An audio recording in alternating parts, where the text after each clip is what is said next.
اسحاق Abraham کا بیٹا جو سارہ کے صلب سے پیدا ہوا۔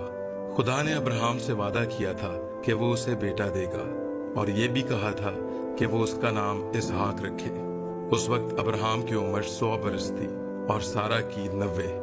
خدا نے اپنا وعدہ پورا کیا اور اپنا عہد اسحاق سے باندھا۔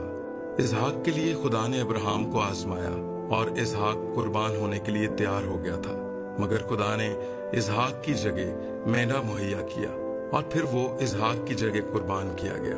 اسحاق کی بیوی کا نام ربکہ تھا جو لابن کی بہن تھی اور ابراہم کے بھائی نہور کی پوتی اور بیتویل کی بیٹی تھی۔ اسحاق کے 2 بیٹے ہوئے، ایک عیسو اور دوسرا یعقوب۔ اسحاق سے یعقوب نے برکت لی اور اسحاق 180 برس کا ہو کر وفات پا گیا اور بوڑھا ہو کر اور اپنی عمر پوری کرنے کے بعد اپنے لوگوں میں جا ملا۔ یعقوب اور عیسو نے اسے دفن کیا۔